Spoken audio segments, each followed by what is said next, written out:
मुल्क की तरक्की के लिए लोकल और फॉरेन इन्वेस्टमेंट बहुत ज़रूरी होती है और इसी ज़रूरत को समझते हुए हुकूमत मुल्क में मकामी और बैनुल अक़वामी सरमायाकारी लाने की भरपूर कोशिशें कर रही है।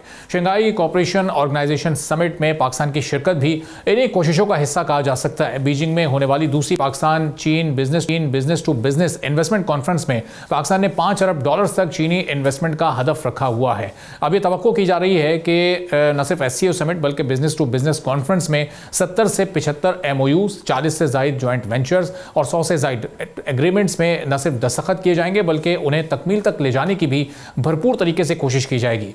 स्पेशल इन्वेस्टमेंट फैसिलिटेशन काउंसिल और हुकूमत के ताउन के नतीजे में 850 बिजनेस टू बिजनेस मीटिंग्स की जा चुकी हैं और इनके नतीजे में $600 मिलियन से ज़ायद की इन्वेस्टमेंट मुल्क में आने की उम्मीद की जा रही है। टेक्सटाइल, एग्रीकल्चर, IT और फिशरी वो अहम सेक्टर्स हैं जिन पर इस वक्त भरपूर तवज्जो मरकूज करते हुए हुकूमत अपनी स्ट्रेटेजिक इकोनॉमिक ग्रोथ के लिए ट्रेड, डिप्लोमेसी और इन्वेस्टर फ्रेंडली रिफॉर्म्स का इरादा रखती है ताकि चीनी इन्वेस्टर्स को पाकिस्तान में इन्वेस्टमेंट के लिए किसी दुश्वारी का सामना ना करना पड़े।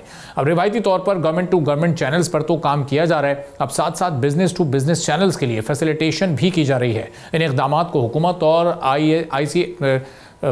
SIFC की मुकम्मल हिमायत हासिल है जिसका मकसद इकोनॉमिक ग्रोथ के साथ साथ अहम सेक्टर्स में बिजनेस डील्स को बेहतर बनाना है।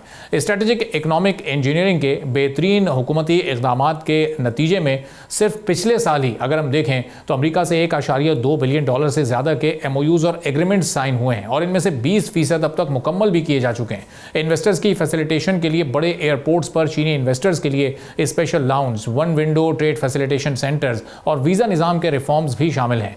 अब हुकूमत ने पाकिस्तान को इन्वेस्टर फ्रेंडली बनाने के लिए शेंज़न मॉडल को अपनाया है। कल्चरल और पीपल टू पीपल डिप्लोमेसी को भी नई हिकमत अमली में शामिल किया जा रहा है। पाकिस्तान अपने ट्रेड सर्कल को बढ़ाने के लिए तमाम सॉफ्ट पावर्स का इस्तेमाल कर रहा है। पाकिस्तानियों की महारत के फ़र्क को दूर करने के लिए चीनी इदारों से अब पेशा वराना तरबियत भी ली जा रही है। पाकिस्तान पर चीनी इन्वेस्टर्स के एतमाद का अंदाज़ा इस बात से भी लगाया जा सकता है कि सिर्फ इसी साल 200 चीनी कंपनीज़ ने पाकिस्तान का दौरा भी किया है। तो अब ये बिज़नेस टू बिज़नेस मीटिंग जो होने जा रही है 4 तारीख को, इसमें 75 MOUs अगर साइन होते हैं, 40 जॉइंट वेंचर्स पर काम होता है और 100 से ज़ायद एग्रीमेंट्स भी अगर हो जाते हैं तो आने वाले दिनों में कितनी इन्वेस्टमेंट पाकिस्तान में आ सकती है और उसका कितना फ़ायदा पाकिस्तान की इकॉनमी को हो सकता है। सब्सक्राइब करें और बेल दबाएं ताकि कोई खबर रह न जाए।